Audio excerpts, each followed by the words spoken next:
السلام علیکم ورحمۃ اللہ وبرکاتہ۔ اعوذ باللہ من الشیطان الرجیم، بسم اللہ الرحمن الرحیم۔ وَلَوْ أَنَّنَا نَزَّلْنَا إِلَيْهِمُ الْمَلَائِكَةَ وَكَلَّمَهُمُ الْمَوْتَى وَحَشَرْنَا عَلَيْهِمْ كُلَّ شَيْءٍ قُبُلًا مَا كَانُوا لِيُؤْمِنُوا إِلَّا أَن يَشَاءَ اللَّهُ وَلَكِنَّ أَكْثَرَهُمْ يَجْهَلُونَ۔ یہ 8واں پارہ تھا جو آج کی تراویح میں پڑھا گیا۔ ولو اننا کہلاتا ہے۔ ولو اننا تو سب لوگ جو قرآن پڑھتے ہیں وہ جانتے ہیں ولو اننا، لیکن اس کا معنی اور مطلب دیکھیے آپ، دو باتیں اہم اس پورے پارے میں ہیں۔ شروع میں ایک بات ہے، اخیر میں ایک بات ہے۔ شروع میں ایک بات یہ بتاتا ہے اللہ تعالیٰ ہر شخص کو اس کا دین اور مذہب بہت پیارا ہوتا ہے، وہ کسی حال میں اور کسی قیمت میں اسے چھوڑنا نہیں چاہتا۔ ہر شخص کو، چاہے اس کا دین غلط ہو یا صحیح ہو، لیکن جس دین پر وہ پیدا ہوتا ہے اس پر قائم رہتا ہے اور اس پر وہ مرنا چاہتا ہے اور اسے کسی حالت میں وہ چھوڑنا نہیں چاہتا۔ تو یہاں یہی بات اللہ تعالیٰ بتاتا ہے کہ مشرکین مکہ یا دوسرے جو بھی تھے انبیاء کے سامنے، دوسری امتیں اور دوسری قومیں تھیں، ان کے پاس ان کے نبیوں نے بڑی کوشش کی، دلائل کے ساتھ، معجزات کے ساتھ ان کے سامنے دین حق کو پیش کیا، لیکن وہ لوگ قبول کرنے کے لیے تیار نہیں تھے۔ کچھ ان کا مزاج ایسا تھا، فرمایا اللہ تعالیٰ وَلَوْ أَنَّنَا نَزَّلْنَا إِلَيْهِمُ الْمَلَائِكَةَ، اگر ہم فرشتوں کو اتار دیتے ان کے اوپر، وَكَلَّمَهُمُ الْمَوْتَى، اور مردے بات کرتے ان سے، وَحَشَرْنَا عَلَيْهِمْ كُلَّ شَيْءٍ قُبُلًا، اور ہر غائب کی چیز کو ہم ان کی آنکھوں کے سامنے کر دیتے، تب بھی یہ لوگ ایمان نہیں لاتے۔ اس میں جہالت کا بڑا دخل ہے، فرمایا اللہ تعالیٰ نے۔ آدمی کو ہمیشہ حق کی تلاش میں رہنا چاہیے۔ اگر ہمارے پاس بھی دین اسلام ہے تو ہمیں بھی یہ سوچتے رہنا چاہیے حق کیا ہے، ناحق کیا ہے، اور اسلام میں جن باتوں پہ ہم عمل کرتے ہیں اس میں صحیح کیا ہے، غلط کیا ہے، یہ سب آدمی کو سوچتے رہنا چاہیے، تبھی وہ راہ راست پر قائم رہ سکتا ہے۔ جو چیز ہمیں باپ دادا سے مل گئی اسی کو ہم نے سب کچھ سمجھ لیا اور کسی بھی نئی بات کو سننے اور قبول کرنے کے لیے ہم تیار نہیں ہوتے ہیں تو یہ غلطی ہے۔ ہمیں ہمیشہ حق کی تلاش رہنا چاہیے، اسی کی دلیل ہے یہ اہدنا الصراط المستقیم۔ ہر نماز میں کتنی بار ہم دہراتے ہیں اہدنا الصراط المستقیم، جبکہ ہمیں سیدھا راستہ مل چکا ہے، تبھی ہم مسلمان ہیں، تبھی ہم نماز کے لیے آئے ہیں، لیکن پھر بھی ہم کو یہ کہا جا رہا ہے اہدنا الصراط المستقیم۔ سیدھی راہ کون سی ہے، سیدھا راستہ کون سا ہے، نجات کا راستہ کون سا ہے، انعام کس راستے پہ چل کر ملتا ہے، اس کو ہمیں سوچتے رہنا چاہیے، یاد کرتے رہنا چاہیے۔ تو جو لوگ ماں باپ سے جو چیز ملی وہی سب کچھ ہے سمجھ کر خاموش رہ جاتے ہیں، ان کے بارے میں اللہ تعالیٰ نے فرمایا کہ وہ لوگ ہیں جو دائیں بائیں مڑ کر نہیں دیکھتے اور سوچتے نہیں ہیں کچھ بھی، اس لیے ان کے پاس ہم کچھ بھی کر دیں گے، ملائکہ کو بھیج دیں یا مردے ان سے بات کریں اور دنیا کی ہر غائب چیز کو ہم ان کے سامنے پیش کر دیں، تب بھی یہ لوگ اپنے راستے کو چھوڑنے کے لیے تیار نہیں ہوں گے۔ یہ قوم کے بارے میں بتایا اللہ تعالیٰ نے، تمام قوموں کے بارے میں۔ تو اس سے اندازہ لگائیے نبیوں کو کتنی محنت کرنی ہوتی ہے ایسی قوم کے سامنے ایمان کو پیش کرنا اور ان کو مسلمان بنانا، تو انبیاء کو کتنی مشکل ہوتی ہوگی، ذرا اندازہ لگائیے۔ آگے سورہ اعراف آپ پڑھیں گے، سورہ اعراف کو سنا ہے آپ نے اس کے کچھ حصے کو، تو اس میں انبیاء کا تذکرہ آتا ہے۔ تو سب سے پہلے نوح علیہ السلام کا قصہ آتا ہے۔ نوح علیہ السلام نے کتنی مدت اپنے قوم کے سامنے گزاری، 950 سال دعوت دی انہوں نے، 950 سال۔ اور یوں سمجھ لیجئے دعوت کا کام اگر ہمارے بھی کچھ لوگ کرتے ہیں تو یہ کام ایسا ہوتا ہے ہفتے میں ایک دن، مہینے میں ایک دن، سال میں ایک دن، ایسا ہوتا ہے دعوت کا کام۔ ان انبیاء کا تو مشن وہی ہے، زندگی وہی ہے، دن میں بھی اور رات میں بھی کم سوتے ہیں اور کم آرام کرتے ہیں، دعوت، اسی دھن میں یہ لوگ زندگی بسر کرتے ہیں۔ تو ایسے 950 سال کا نتیجہ اور انجام قرآن بتاتا ہے فما آمن معہ الا قلیل، کہ ان پر ایمان لانے والے بہت تھوڑے تھے، انگلیوں میں گنے جا سکتے تھے۔ 950 سال کا نتیجہ۔ ہر پیغمبر کے ساتھ ایسا ہی ہوا کیونکہ اب لوگ اپنے دین کو، اپنے پرانے دین کو کسی قیمت پر چھوڑنے کے لیے تیار نہیں ہوتے. اور خود رسول اللہ صلی اللہ علیہ وسلم نے اپنے آپ کو وقف کیا ہوا تھا دعوت کی راہ میں. آپ کو کتنی کامیابی ملی آپ دیکھیے. 3 سال کے اندر 40 آدمی بھی مسلمان نہیں ہوئے، اور وہ مسلمان ہونے والے بھی آپ کے گھر والے تھے، گھر کے بچے تھے، آپ کے نوکر چاکر تھے اور آپ کے دوست احباب تھے. یہ 3 سال کی کوشش، دن رات کی لگاتار اور مسلسل کوشش کے بعد تو ایسا ہے. اس لیے اس صورت میں یہ بھی ایک بات اللہ تعالیٰ نے فرمایا کہ جو لوگ مسلمان ہیں، جن کے پاس ایمان کی دولت ہے، انہیں ہمیشہ اللہ تعالیٰ کا شکر گزار رہنا چاہیے کہ اللہ تعالیٰ کا بڑا کرم ہے کہ اس کی وجہ سے ہم مسلمان ہیں، اس کی وجہ سے ہمیں سب سے اچھا اور سچا دین ملا ہے. ہم ایک مسلمان ہونے کی حیثیت سے نہیں. آپ دیکھ لیجئے دنیا کے تمام مذاہب کو سامنے رکھ کر دیکھیے ان کا عقیدہ کیا ہے، ان کا عمل کیا ہے، ان کی عبادت کیسی ہے، اور ان کا تصور کیا ہے آخرت کے بارے میں، دوسری دنیا کے بارے میں. ان سب چیزوں کو آپ سامنے رکھیں گے تو آپ کہنے پر مجبور ہو جائیں گے اسلام ہی سب سے اچھا اور سچا دین ہے، اور یہی اس کے جاننے والوں کو، ماننے والوں کو انگلی پکڑ کر چلاتا ہے، ہر چیز سکھاتا ہے، چھوٹی بڑی ہر چیز سکھاتا ہے. ایسا نہیں صرف عبادات کے بارے میں اس نے بتا دیا ہو کہ نماز کیسی پڑھی جائے، روزہ کیسے رکھا جائے، زکوٰۃ کیسے، حج کیسے. ایسے نہیں ہے. ہمیں کیسے سونا چاہیے، کیسے اٹھنا چاہیے، کیسے کھانا چاہیے، کیسے پینا چاہیے، زمین پر ہمیں کیسے چلنا چاہیے، ہر بات اسلام نے ہمیں سکھائی. تو اس لیے یہ ایک آیت ہے جس میں ہر مسلمان کو یہ کہنا چاہیے کہ اللہ تعالیٰ کا بڑا شکر ہے کہ اس کی توفیق اور ہدایت سے ہمیں اسلام کی دولت ملی. اگر یہ نہ ہوتا تو ہم کبھی اسلام میں نہیں آئے ہوتے. یہ صرف اللہ تعالیٰ کی مدد اور محبت کی وجہ سے ہی ہوتا ہے، اللہ تعالیٰ کی چاہت کی وجہ سے ہوتا ہے. آپ خود ابو طالب کو دیکھ لیجئے، رسول اللہ صلی اللہ علیہ وسلم کے چچا ہیں. کتنے سال؟ تقریباً 40 سال رسول اللہ صلی اللہ علیہ وسلم کی انہوں نے خدمت کی. ہر مشکل میں انہوں نے آپ کا ساتھ دیا، ہر امتحان میں اور ہر آزمائش میں ان کا ساتھ دیا، لیکن اسلام کی توفیق انہیں نہیں ہو سکی. تو اسی لیے کہا جاتا ہے کہ دنیا میں جتنی نعمتیں ہیں، دولت ہے، سب کو مل سکتی ہے، جسے اللہ چاہتا ہے اسے بھی، جسے اللہ نہیں چاہتا اسے بھی. طاقت بھی، عقل بھی، حکومت بھی، جتنی بھی چیزیں ہیں یہ سب چیزیں سب کو مل سکتی ہیں، جن کو اللہ چاہتا ہے ان کو بھی، اور جن کو اللہ تعالیٰ نہیں چاہتا ان کو بھی. لیکن اسلام میں ایک ایسی چیز ہے جسے اللہ چاہتا ہے اسی کو یہ چیز ملے گی، اور جسے اللہ تعالیٰ نہیں چاہتا اسے یہ چیز ہرگز نہیں ملے گی. اتنا قریب رہے، ہر مشکل میں ساتھ رہے ابو طالب. بڑا رنج تھا اللہ کے رسول صلی اللہ علیہ وسلم کو. تو پیغمبروں نے کتنی محنت کی یہ بات بتا رہا ہے اس پارے کے اخیر میں، اور قوم نے ان کے ساتھ کیا سلوک کیا وہ بتاتا ہے اللہ تعالیٰ. نوح علیہ السلام کو قوم نے کہا کہ آپ گمراہ ہیں. کہا ہم گمراہ نہیں، آپ گمراہ ہیں. کہا نوح علیہ السلام کی قوم نے. تو کتنی غصہ دلانے والی بات ہے، جو شخص 950 سال اپنی نیند، اپنا آرام، چین سب قربان کر کے ان کی رہنمائی اور ہدایت کے لیے ان کے پیچھے لگا ہوا ہے، اس سے قوم کہتی ہے کہ ہم گمراہ نہیں، آپ گمراہ. صفائی پیش کرتے ہیں نوح علیہ السلام، یا قوم لیس بی ضلالۃ، کہتے ہیں اے میری قوم میرے ساتھ گمراہی نہیں ہے، میں گمراہ نہیں ہوں، میں اللہ کا پیغمبر ہوں، اور میں تمہارا بھلا چاہنے والا ہوں، اور میں بڑا امانت دار ہوں. یہ انہوں نے کہا. یہ کہنے کے لیے کتنے بڑے جگر کی ضرورت ہے، کتنے بڑے دل کی ضرورت ہے. قوم ایسا کہتی ہے، آپ ان کی نجات چاہتے ہیں، آپ ان کی زندگی چاہتے ہیں، اور قوم ان کے ساتھ ایسا معاملہ کرتی ہے. اسی طرح دوسرے پیغمبر ہود علیہ السلام، انہوں نے جب اپنی قوم کے سامنے اسلام کو پیش کیا، اسلام کی دعوت پیش کی، تو ان کی قوم نے کہا کہ آپ بے وقوف ہیں، آپ کی عقل کم ہے. کہا آپ نادان ہیں. کہا تو انہوں نے کہا لیس بی صفاحۃ، کہا میرے بچوں، میری قوم کے لوگوں، میرے اندر عقل کی کمی نہیں ہے، میں نالائق اور بے وقوف نہیں ہوں، میں اللہ تعالیٰ کا رسول ہوں. کہا ہر پیغمبر نے ایسے ہی کیا. پیغمبر وہی ہوتا ہے جس کے اندر صبر ہوتا ہے، جس کے اندر شفقت ہوتی ہے، جس کے اندر معافی کا مادہ ہوتا ہے. وہ انتقام نہیں لیتا، بدلہ نہیں لیتا.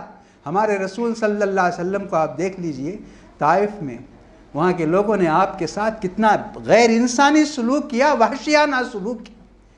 آپ نے ہر چیز بھلا دی، جو بھی آپ کے ساتھ ہوا سب آپ بھلا دیے، لیکن طائف میں جو ہوا اس کو آپ بھلا نہیں سکے. کیونکہ جنگ احد میں رسول اللہ صلی اللہ علیہ وسلم کو بہت تکلیف پہنچی، بہت چوٹیں آئیں، آپ کے دندان مبارک شہید ہو گئے، پیشانی اس بری طرح زخمی ہوئی کہ خون فوارے کی طرح اڑتا تھا اور کسی چیز سے بند نہیں ہوتا تھا۔ عائشہ رضی اللہ تعالی عنہا نے پوچھا آپ کے دعوت کے 23 سال، آپ کی دعوت کی پوری مدت میں کیا احد میں جو سخت دن آیا اس سے بھی کوئی سخت دن گزرا ہے؟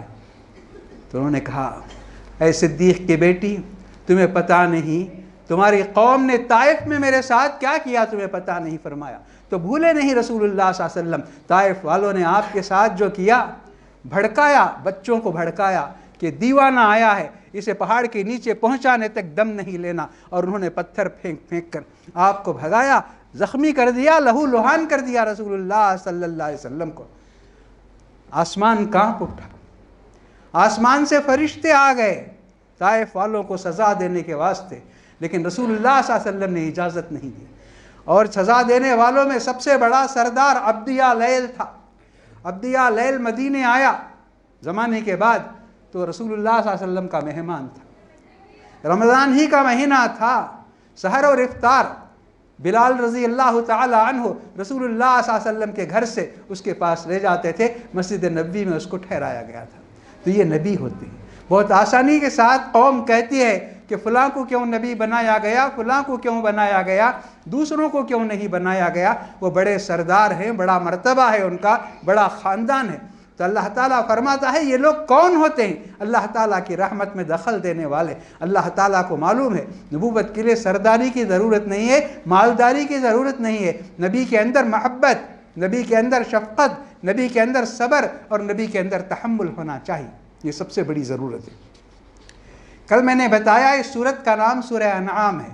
انعام چوپایوں کو کہتے ہیں جو عام طور پر گھروں میں جن کی پرورش کی جاتی ہے۔ تو ان کے بارے میں ان کا جو عقیدہ تھا کفار مکہ کا، مشرکین کا، اس کا بتاتا ہے اللہ تعالیٰ کہ وہ لوگ کیا کرتے تھے، جانوروں کو بتوں کے نام پہ وقف کر دیتے تھے، کہتے تھے ان پر سواری حرام ہے، ان کا گوشت کھانا حرام ہے، اور ایسی ایسی باتیں کرتے تھے، پوری سورت کے اندر تفصیل موجود ہے۔ اور بتوں کو جو وقف کرتے تھے وہ اللہ تعالیٰ کو بھی مانتے تھے اور بتوں کو بھی مانتے تھے، اللہ کو سب سے بڑا مانتے تھے اور بتوں کو چھوٹا مانتے تھے، ان کا عقیدہ تھا۔ خود جب حج کرتے تھے تو لبیک جو کہتے تھے تو اس میں کہتے تھے اللہ شریکن، مگر ایک شریک ہے تیرا، تملکہ وہو لا یملکہ، کہتے تھے اے اللہ تیرا کوئی شریک نہیں سوائے ایک کے، تملکہ وہو لا یملکہ، تو اس کا مالک ہے، وہ تیرا مالک نہیں ہے، کہتے تھے۔ تو اس طرح ان کو یہ ایک اللہ کافی نہیں لگتا تھا، تو کئی خداؤں کو اپنے دماغ سے گڑھ کر سوچ کر انہوں نے یہ اس کا خدا ہے، یہ اس کا خدا ہے، یہ روشنی کا ہے، یہ تاریکی کا ہے، اس طرح کا۔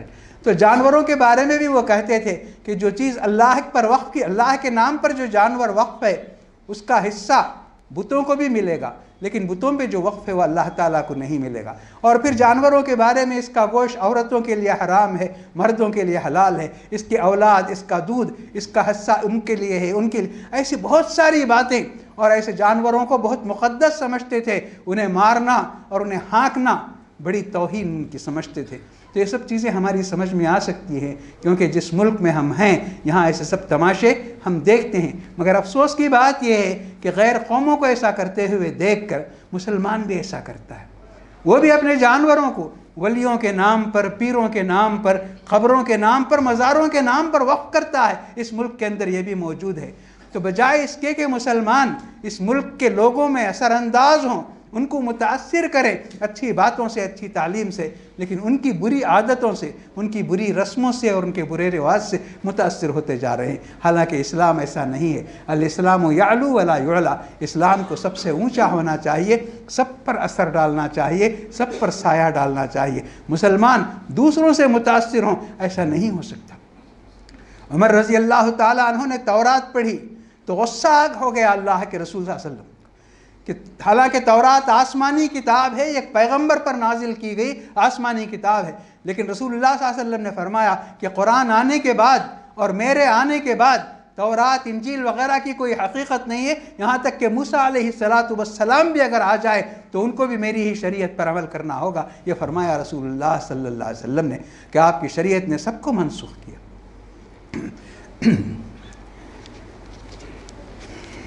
تو ان کے رسم و رواج ایسے تھے۔ تو اسے سمجھنے کے لیے ہمارے پاس بہت آسانی ہے، کیونکہ ہم یہ دیکھتے ہیں۔ تو اس میں ایک رکوع ہے سورہ انعام میں اس کا ترجمہ آپ کے سامنے کر دینا چاہتا ہوں۔ اللہ تعالیٰ فرماتا ہے، اے محمد صلی اللہ علیہ وسلم، آپ لوگوں کو بلائیے، یعنی مسلمانوں کو بلائیے، ان سے کہیے تعالوا واتلوا ما حرم ربکم علیکم، میں پڑھ کر سناتا ہوں۔ یعنی رسول اللہ صلی اللہ علیہ وسلم کو حکم دیا جا رہا ہے کہ آپ لوگوں کو جمع کر کے بتائیے کہ میں تمہیں پڑھ کر سناتا ہوں کہ تمہارے رب نے تم پر کیا کیا حرام کیا۔ پہلی بات، اللہ تشرکوا بہ شیئا، اللہ کے ساتھ کسی کو شریک نہ ٹھہراؤ، عبادت کے اندر بھی نہیں، دعا کے اندر بھی نہیں، قربانی کے اندر بھی نہیں، قسم کے اندر بھی نہیں، کسی چیز کے نظر کے اندر بھی نہیں، اللہ کا شریک کسی کو نہ ٹھہراؤ۔ وبالوالدین احسانا، ماں باپ کے ساتھ حسن سلوک کرو۔ بہت زور دیا اسلام ماں باپ کے ساتھ حسن سلوک پر۔ ایک ایسے معاشرے میں جہاں ماں باپ کی کوئی حیثیت نہیں تھی، جہاں کوئی اہمیت نہیں تھی، آج وہ بھی آپ دیکھ سکتے ہیں۔ آج جگہ جگہ اولڈ ایج ہوم ہیں، بوڑھوں کے لیے گھر ہے، اس میں کون؟ بچے اپنے ماں باپ کو لے جا کے چھوڑ کر آتے ہیں، اپنے ماں باپ کو لے جا کے اس میں داخل کر کے آتے ہیں۔ ان کا گھر بڑا ہے، سب کچھ ہے، ان کے پاس سہولتیں ہیں، لیکن اگر جگہ نہیں ہے تو ان کی ماں کے لیے جگہ نہیں، ان کے باپ کے لیے جگہ نہیں ہے، ان کے لیے یہ گھر ہے۔ آپ پوری دنیا میں دیکھ سکتے ہیں فیشن کے طور پر، اور بچے بہت اچھے ہیں تو مہینے میں ایک مرتبہ ملاقات کے لیے چلے جاتے ہیں، ورنہ سال میں ایک مرتبہ جب عید آتی ہے ان کی تو وہ عید کے موقع پر جاتے ہیں اور کوئی تحفہ یا کوئی مٹھائی کیک ان کو دے کر آ جاتے ہیں۔ کتنے لوگ ہیں جو پیار کے لیے ترستے ہیں اور تڑپتے ہیں۔ بوڑھوں کے لیے کیا چاہیے؟ بوڑھوں کے لیے بچے چاہیے، جیسے بچوں کو کھلونا چاہیے، بوڑھوں کے لیے بچے چاہیے۔ تو جب بچوں سے دور ہو جاتے ہیں تو دیوانے ہو جاتے ہیں، پاگل ہو جاتے ہیں۔ ہم نے دیکھا ہے امریکہ وغیرہ میں ایسے لوگ ہیں جو گھروں سے دور رکھنے کی وجہ سے اچھے خاص سے لوگ پاگل اور دیوانے ہو جاتے ہیں، بچوں کے لیے ترستے ہیں اور تڑپتے ہیں۔ تو قرآن شریف میں آپ دیکھیں گے تو یہی بات ہے۔ دیکھیں، اسلام کی تبلیغ ہم زبان سے کریں گے تو اتنا اثر نہیں ہے۔ ہم اپنے ماں باپ کو پھول کی طرح اپنے گھر میں رکھیں گے، ان کی عزت، ان کی زبان سے کوئی فرمائش زبان سے نکلتی بھی نہیں، لیکن ہم اسے پوری کرنے کے لیے تیار ہو جائیں گے۔ وہ جو چاہیں گے، معذور ہوں گے، مجبور ہوں گے، حج کی خواہش کریں گے، عمرے کی خواہش کریں گے، کوئی بھی خواہش کریں گے، یا یہاں بھی خواہش کریں گے ہمیں ذرا پارک گھما کر لاؤ، ہمیں کچھ گھما کر لاؤ، ان سب چیزوں کے لیے تیار رہنا چاہیے بچوں کو۔ وَلَا تَقُلْ لَهُمَا اُف، کہا اللہ تعالیٰ نے، ان کی کسی خواہش کے سامنے تم غصے کا کوئی حرف، غصے کا کوئی لفظ زبان سے نہ نکالو۔ اگر مسلمان سارے ایسا کریں گے تو یہی چیز اسلام کی تبلیغ کا ایک سبب ہو جائے گی۔ ہر آدمی سوچے گا اگر ہم بھی بوڑھے ہوں گے تو ہمارے بچے ہمارے ساتھ یہ سلوک کریں گے، اگر ہم اسلام میں آ جائیں گے تو ہمارے بچے ہمیں پھول کی طرح رکھیں گے، یہ سوچ کر اسلام میں پناہ لیں گے۔ تو ضرورت اس بات کی ہے کہ زبانی تبلیغ سے زیادہ عملی تبلیغ جو اللہ تعالیٰ ہمیں بتاتا ہے کہ کیسے مسلمان کو رہنا چاہیے، کیسے ان کا سلوک اور کیسا معاملہ ہونا چاہیے، یہ اگر ہم کریں گے تو لوگ دیکھ کر اسلام سے متاثر ہوں گے اور اسلام میں داخل ہونے کی خواہش کریں گے۔ وَلَا تَقْتُلُوا أَوْلَادَكُم مِّنْ إِمْلَاقٍ، اولاد کو مفلسی کے ڈر سے قتل نہ کرو فرمایا۔ ہر بچہ اپنا رزق اپنے ساتھ لاتا ہے، بلکہ ایسا بھی ہوتا ہے کہ کچھ بچے پورے گھر والوں کا رزق لاتے ہیں، پورے ملک والوں کا بھی رزق لاتے ہیں۔ صرف اب کون پالے گا، میری تنخواہ کم ہے، میری کمائی کم ہے، ان کو قتل نہ کرو، یہ کہتا ہے اللہ تعالیٰ۔ یوسف علیہ السلام کو آپ نے دیکھا، پورے عرب میں قحط آ رہا تھا، اس قحط سے بچایا یوسف علیہ السلام نے، اور یوسف علیہ السلام اپنے ماں باپ کے 11ویں بچے تھے۔ اگر بچے زیادہ ہیں وہ روک دیے ہوتے تو پھر یہ 11واں بچہ جس نے اتنا بڑا کارنامہ انجام دیا، قحط سے مر جاتے لاکھوں آدمی، یوسف علیہ السلام نے ان سب کو بچایا، یہ 11ویں تھے۔ نحن نرزقکم ایاہم، یہ اللہ تعالیٰ نے فرمایا رزق ہم دیتے ہیں، تم کو خود ہم دیتے ہیں، تم یہ مت سمجھو تم کما کر تم محنت کر کے کھاتے ہو، نہیں، تم کو بھی رزق ہم دیتے ہیں، ان کو بھی رزق ہم دیتے ہیں۔ رزق کا فیصلہ، موت و حیات کا فیصلہ یہ آسمان پر ہوتا ہے، زمین پہ نہیں ہوتا۔ اللہ تعالیٰ نے سورہ زاریات کے اندر قسم کھا کر بتایا رزق کا فیصلہ آسمان میں ہوتا ہے۔ وَلَا تَقْرَبُوا الْفَوَاحِشَ مَا ظَهَرَ مِنْهَا وَمَا بَطَنَ، بے حیائی کے کام اور بے شرمی کی باتوں کے قریب نہ جاؤ، چاہے وہ کھلم کھلا ہو یا پوشیدہ ہو مت جاؤ، اور کسی جان کو قتل نہ کرو۔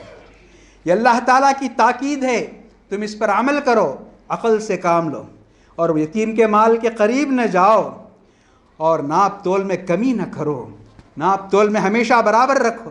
اتنا خیال رکھا اللہ تعالیٰ نے، ایک نبی کو بھیجا، ناپ تول میں کمی کرنے والی قوم کے پاس شعیب علیہ السلام کو بھیجا، اور قرآن شریف کے اندر ایک پوری صورت ہے، کئی صورتوں میں یہ تذکرہ ہے، کیونکہ ناپ تول میں کمی کرنا آسمانی عذاب کو دعوت دیتا ہے۔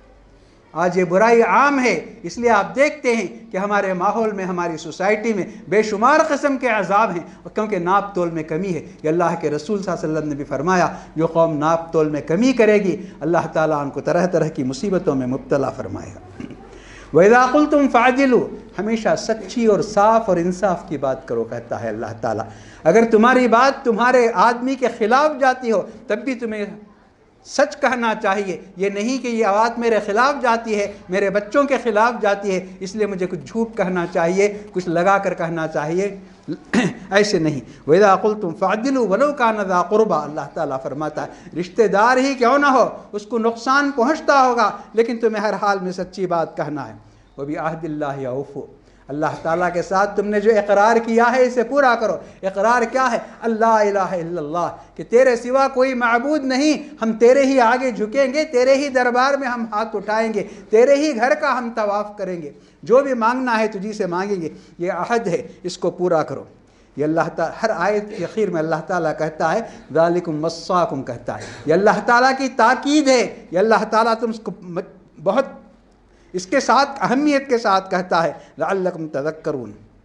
پھر کہہ دیجئے آپ، یعنی اللہ کے رسول صلی اللہ علیہ وسلم سے خطاب ہے، کہہ دیجئے آپ ان ھذا صراطی مستقیما، میں جس راستے پر جا رہا ہوں یہ سیدھا راستہ ہے، فاتبعوہ، اسی راستے پر چلو۔ دنیا میں بھی تم کامیابی کے ساتھ گزر جاؤ گے، اور آخرت کے اندر بھی تمہارے لیے نجات کا راستہ ہوگا۔ ولا تتبعوا السبل، دنیا میں بے شمار راستے ہیں، چلنے کے راستے ہیں، گزرنے کے راستے ہیں، ان راستوں پہ مت جاؤ، بھٹک جاؤ گے، بہک جاؤ گے، شیطان تمہیں بھٹکا دے گا، گمراہ کر دے گا۔ فتفرق بکم عن سبیلہ ذالکم وصاکم بہ لعلکم تتقون۔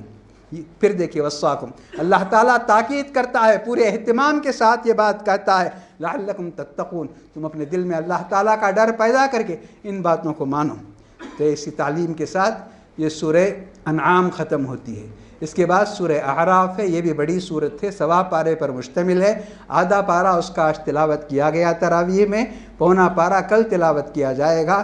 اعراف کا معنی آپ جان لیجئے، اعراف ایک مقام کا نام ہے۔ ہم اتنا ہی جانتے ہیں جنت ہے جہنم ہے، یہ جانتے ہیں، جنت اور جہنم کے بیچ میں ایک مقام کا نام ہے اعراف، اس میں جنت کی نعمتیں بھی نہیں ہوں گی اور جہنم کا عذاب بھی نہیں ہوگا، ایسا ایک مقام ہے کہ اللہ تعالیٰ فرماتا ہے۔ اب اس میں کون جائیں گے، کون رہیں گے، اس کے بارے میں قرآن اور حدیث میں صاف بات نہیں ہے، لیکن صحابہ کے دور سے اہل علم نے یہ بات کہی ہے کہ اعراف میں رہنے والے وہ لوگ ہوں گے، یہ بات قرآن اور حدیث کی بات نہیں ہے، وہ کہتے ہیں اعراف میں رہنے والے وہ لوگ ہوں گے جن کو اسلام کی دعوت نہیں پہنچی، وہ لوگ اعراف میں ہوں گے، یا وہ بچے کافروں کے جو بڑے ہونے سے پہلے انتقال کر گئے وہ ہوں گے، یا وہ جن کی نیکیاں اور برائیاں برابر ہوں گی وہ اعراف میں رہیں گے۔ اور اعراف ایک بہت اچھی جگہ ہے، ایسی جگہ ہے کہ جہنم والے اسے جنت سمجھیں گے اور جنت والے اسے اپنی جنت کے برابر تو نہیں سمجھیں گے، لیکن بہرحال وہ جہنم سے بہت کم ہوگا۔ تو ان کا مکالمہ بھی ہے اس کے اندر، جنت والے جہنم والوں سے مکالمہ کریں گے اور اعراف والے جنت والوں سے بھی بات کریں گے، اور جہنم کی طرف دیکھیں گے تو پناہ مانگ کر منہ پھیر لیں گے، جہنم والے جس عذاب کے اندر مبتلا ہوں گے۔ یہ اعراف ہے، اسی نام کی ایک صورت ہے، 1.25 پارے کی صورت ہے، انشاءاللہ کل جب ختم ہو جائے گی تو اس کے مضامین کا خلاصہ آپ کے سامنے پیش کیا جائے گا۔ اللہ تبارک و تعالی ہم سب کو قرآن کو سمجھنے اور قرآن پر عمل کرنے کی توفیق اور ہدایت نصیب فرمائے، اور ہمیں زیادہ سے زیادہ نیکیوں کی توفیق دے اور برائیوں سے ہمیں بچائے، اور جو بھی ہم سے نیک کام ہوتا ہے، عبادت کا، خیر خیرات کا، اور کوئی بھی کام ہوتا ہے، اللہ تعالیٰ اسے شرف قبول عطا فرمائے، ہماری نیکیوں کو ضائع نہ کرے، ہماری پریشانیوں کا خاتمہ فرمائے، ہماری مصیبتوں کا خاتمہ فرمائے، اور ہمارے کھوئے ہوئے دنوں کی عظمت اللہ تعالیٰ ہمیں واپس دلائے، ہمارے تمام بیماروں کو صحت عاجلہ اور شفاء کاملہ نصیب فرمائے، اور ہمارے مرحومین کی مغفرت فرمائے، انہیں جنت الفردوس اور اعلیٰ علیین میں جگہ عطا فرمائے، زمین کی ہر آفت اور آسمان کی ہر مصیبت سے اللہ تعالی ہم سب کو محفوظ رکھے۔